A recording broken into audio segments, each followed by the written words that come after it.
بسم اللہ الرحمن الرحیم۔ علامہ اقبال علیہ الرحمہ نے کہا تھا، خاص ہے ترکیب میں قوم رسول ہاشمی۔ ایک ملت ہونے کی بنا پر تمام عالم اسلام پر یوں تو لازم قرار پاتا ہے کہ ان کا نصاب تعلیم ایک ہو، کیونکہ 7ویں صدی ہجری تک جب ہم نظر ڈالتے ہیں تو ہم پر یہ بات عیاں ہوتی ہے کہ پورے عالم اسلام میں جتنے بھی مدارس تھے ان میں ایک ہی نصاب کی تعلیم دی جا رہی تھی، اور وہ نصاب اتنا جامع اور مانع تھا کہ ضرورت کے تحت صرف علماء دین ہی پیدا نہیں ہو رہے تھے، بڑے بڑے سائنسدان بھی وجود میں آ رہے تھے، اور ان لوگوں نے ایک ہی نصاب تعلیم کی بدولت ایسی ایجادات وضع کی کہ ہندسہ ہو، طب ہو، یا انجینئرنگ کے دیگر شعبے ہوں، یا فنون اور آرٹس کے میدان ہوں، مسلمانوں نے تمام دنیا کی رہنمائی کی،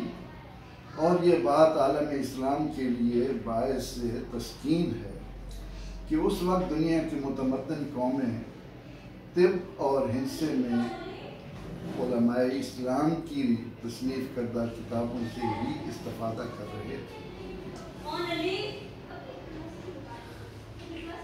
ایک نصاب تعلیم اس لیے بھی اہمیت کا حامل ہے کہ ہمارے درمیان وہ جو طبقات پیدا ہو چکے ہیں ان کو ختم کیا جائے، اور پہلے فرد سے لے کر امت کے آخری فرد تک تمام لوگوں کی دنیا اور آخرت کی بھلائی کے سامان اس میں موجود ہیں۔ پاکستان بننے سے قبل اس خطے میں ظاہر ہے کہ جو لوگ حکمران بن کر آئے انہوں نے اپنی ضرورتوں کی تکمیل کے لیے اپنی مرضی کے نصاب تشکیل دیے، لیکن پاکستان بننے کے بعد ہماری ذمہ داری تھی کہ ہم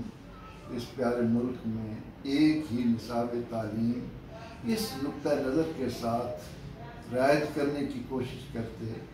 کہ ہماری قوم کے ایک ایک فرد کی یہ دلی آرزو ہے کہ اس کی دنیا بھی سنورے اور اس کی آخرت بھی سنورے۔ ان تقاضوں کو مد نظر رکھتے ہوئے آج اگر ہمارے حکمرانوں کی سمجھ میں یہ بات آ رہی ہے کہ پورے ملک میں یکساں نصاب تعلیم ہو، تو اس کے لیے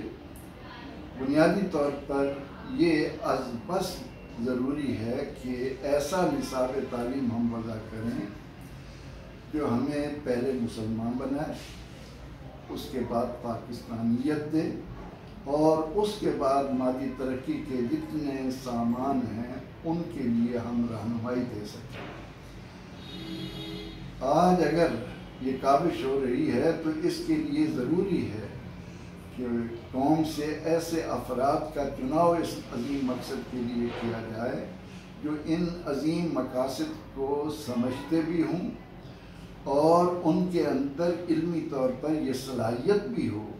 کہ پوری قوم کو ایک نصاب تعلیم پر وہ جمع کر سکیں۔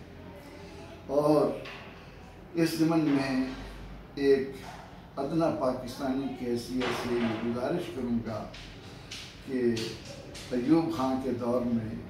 بہاولپور میں ایک اسلامی یونیورسٹی کے نام سے ادارہ وجود میں آیا تھا، لیکن بہت جلد ہی پرانے لوگوں کی، بزرگ لوگوں کی وصال کی وجہ سے وہ ادارہ بھی ملک کے دیگر اداروں کی طرح اپنے مقاصد حاصل نہ کر سکا۔ وہ لوگ جو اس ضمن میں قدم بڑھا رہے ہیں کہ ہم پورے ملک میں ایک نصاب تعلیم دیں، تو کوشش کی جائے کہ بہاولپور یونیورسٹی کی ابتدائی ایام میں وہاں سے تعلیم حاصل کرنے والوں کا سراغ لگا کر ان کو بھی مشورے کے لیے اس ضمن میں جمع کر لینا ہمارے لیے مفید ہوگا۔ ہم امید کرتے ہیں کہ جس عظیم مقصد کے لیے ہم نے یہ آوازہ لگایا ہے اس کو پایہ تکمیل تک پہنچانے کے لیے بھی ہم خلوص نیت کے ساتھ کام کر سکیں۔